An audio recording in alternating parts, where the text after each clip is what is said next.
Bem-vindos à nossa segunda aula, videoaula pela Fundação Cultural de Caraguatatuba, segunda videoaula sobre contato e improvisação. Também vai ser uma aula teórica, uma aula que eu transmito informações importantes sobre essa forma de dança. E hoje eu queria falar, antes de contar a história do contato e improvisação, eu queria contar um pouco a história do criador principal dessa forma de dança, que é o Steve Paxton. Eu estou me baseando, para contar essa história nesse livro aqui, Terpsichore de Tênis, da Sally Baines. Sally Baines é uma crítica de dança importante dos Estados Unidos. Melhor, né? Terpsichore é a musa da dança na Grécia e esse livro é um livro que detalha a história da dança pós-moderna, que é essa dança feita pela geração de dançarinos à qual pertence o Steve Paxton, que é a geração que criou nos anos 60 e 70 nos Estados Unidos, em resposta, desdobrando aquilo que era a dança moderna, que tinha sido desenvolvida desde a Isadora Duncan, desde o começo do século XX, Loie Fuller, Isadora Duncan, e que tinha se estabelecido como uma força muito grande para a dança nos Estados Unidos a partir dos anos 30, 40 e 50. Então, esses bailarinos, como o Steve, nasceram nos anos 30, 40 e criaram, passaram a criar danças a partir dos anos 60, de uma maneira muito única, muito importante para a história, porque foi muito transformadora.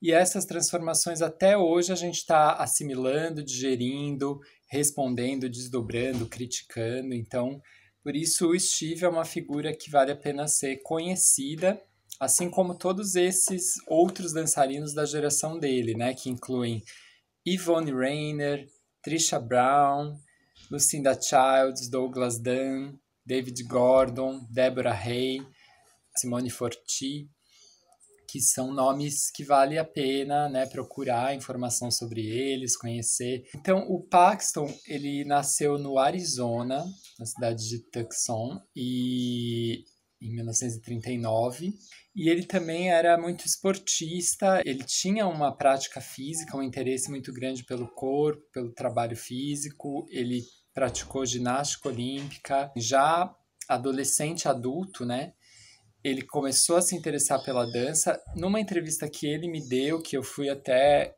os Estados Unidos conversar com ele, fez parte do meu doutorado, ele relata muito um festival de dança moderna que ele assistiu logo no começo aí da vida universitária dele, onde se apresentaram as companhias da Martha Graham, do José Limón, do Alvin Nicholas, são os nomes principais da dança moderna naquele momento, e também onde ele assistiu Merce Cunningham, que foi a grande influência, o formador assim, da concepção de dança que depois ele iria desenvolver, ou depois ele iria buscar para estudar mais, para aprofundar, antes de chegar até um trabalho autoral dele mesmo.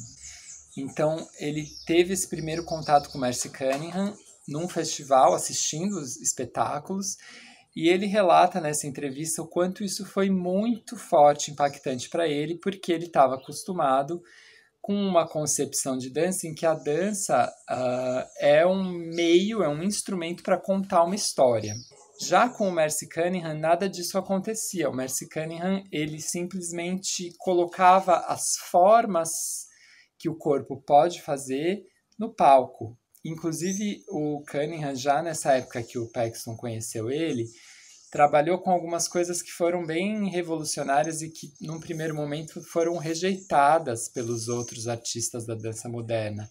Por exemplo, compor danças a partir do sorteio de movimentos. Então, em vez do coreógrafo decidir qual sequência de movimentos fica melhor, ele sorteava movimentos para braço, perna, cabeça, depois ele juntava isso e criava combinações bastante inusitadas, estranhas, não conhecidas, entre os movimentos de braço, cabeça, usando um pouco da linguagem do balé, um pouco da linguagem da Graham, ele tinha sido dançarino da Graham, né, o Merce Cunningham. Isso era novo, isso era uma influência do namorado dele, o John Cage, que foi um músico muito importante. E o Cunningham não contava histórias no palco. E também o Cunningham buscava independência em relação à música.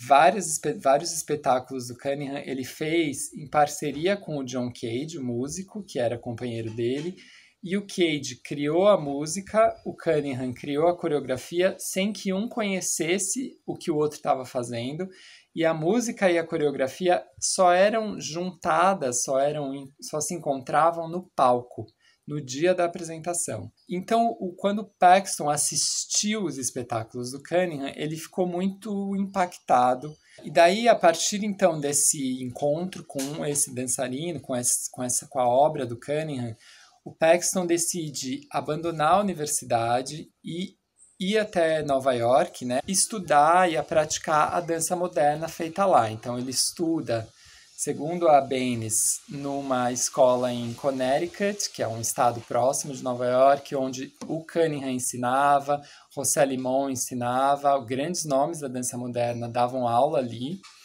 E ele também depois se aproxima da companhia do Merce Cunningham, fazendo aulas de dança em troca de trabalho no estúdio, troca de trabalho administrativo, limpeza, etc., até ele entrar na companhia do Cunningham. Então vamos detalhar um pouco mais essa história. O Paxton entra na companhia do Cunningham em 1961, aprofunda então, né, a relação dele com essa forma de dança que o Cunningham fazia, que era essa forma independente da música, bastante voltada para a formalização do movimento, e também era uma dança com uma técnica muito intricada, não tinha uma coordenação fácil ou orgânica. Ao mesmo tempo, em 1961, aconteceu um workshop, uma oficina de um músico que trabalhava com o John Cage, que chama Robert Dunn. Nessa oficina, esse músico introduziu para os artistas que participaram os procedimentos de sorteio que o John Cage e o Merce Cunningham já usavam, e vários outros procedimentos bastante experimentais para a criação artística.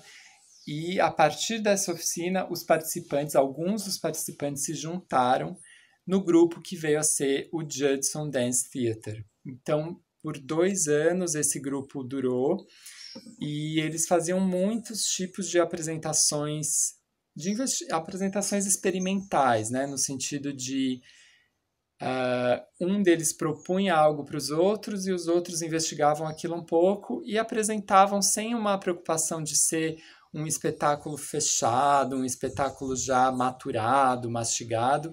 Era mesmo para que o público visse a possibilidade de pessoas experimentando muitas coisas no palco. Então, as apresentações desse grupo, do Judson Dance Theatre, incluíam movimentos cotidianos, dormir, comer, ações muito diversas e muitas coisas que não eram consideradas naquele momento dança. Esse foi o grupo onde o Paxton também desenvolveu algumas das performances principais dele, e onde ele começou a se interessar pelos movimentos básicos, mais simples, mais estruturantes da movimentação humana, principalmente a caminhada.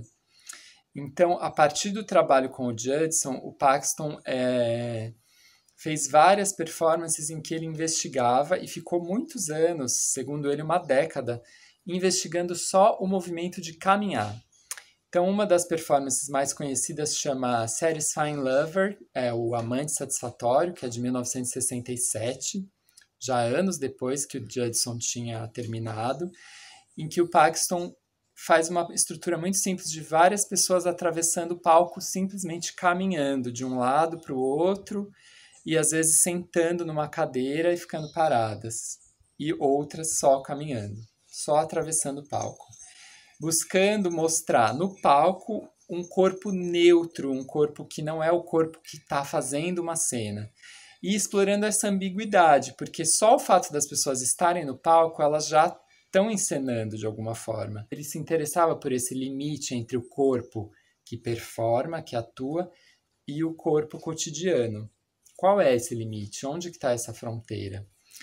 Então essa é uma performance que talvez até muita gente ache estranha ou que grande, né, que bobagem, só as pessoas caminhando, mas ela gerou muitos questionamentos e coisas importantes, abriu um campo de pesquisa para ele e para os artistas da época. E várias performances que ele fez nos anos 60 têm essa mesma característica de explorar os movimentos mais básicos e cotidianos. Uma delas chama Flat, Flat significa plano, chato, em que ele explora o movimento de se vestir e desvestir. Então ele veste o sapato, desveste o sapato, tira um terno, até ele ficar só de cueca, e ele tem uns ganchos colados no corpo onde ele pendura o terno. Então também um pouco brincando com esse limite entre o corpo humano e o objeto, o corpo que é suporte para alguma coisa, até porque o bailarino era entendido como um instrumento, um suporte para a mensagem do coreógrafo. São vários os questionamentos também que essas performances trazem e que a geração dele estava fazendo, né? A Yvonne Rainer, que fez uma performance muito importante chamada Trio A, fez um manifesto nessa época, nessa mesma época em que o Paxton estava criando essas performances da caminhada, dos movimentos cotidianos, e era um manifesto contra tudo aquilo que caracteriza os espetáculos, né? Os personagens, o tempo cênico, a espetacularização das emoções. Então, a Yvonne Rainer estava dizendo um pouco o espírito dos bailarinos dessa época, que era tentar criar uma dança muito diferente de muitas das coisas que até hoje a gente entende como referência para dança. Uma coisa para fechar esse vídeo que é importante dizer de toda a trajetória do Paxton antes do contato e improvisação, que vai ser o foco do próximo vídeo, é que ele se preocupou e focou a pesquisa dele em investigar como nós vemos e percebemos as coisas. Então, a pesquisa sobre a caminhada tem a ver com uma ética e uma poética do Paxton de valorizar a gente poder olhar mais aquilo que já existe, que já é dado, que já é muito acessível, mas que, por ser muito banal, a gente não olha e não percebe. Eu penso que isso tem uma implicação política muito grande, porque muitos dos problemas e questões que a gente vive são tidos como banais e naturais. A gente entende que as coisas são assim, é o jeito como as coisas são.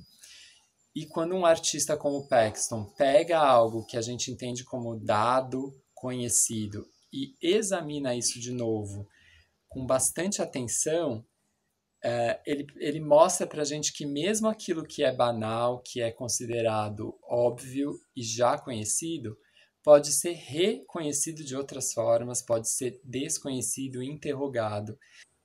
Acho que isso também, para o vídeo não ficar tão longo, daria para falar muitas coisas sobre ele. É um bailarino que eu pesquiso há muito tempo, mas isso seria um aspecto muito importante para destacar na obra do Paxton.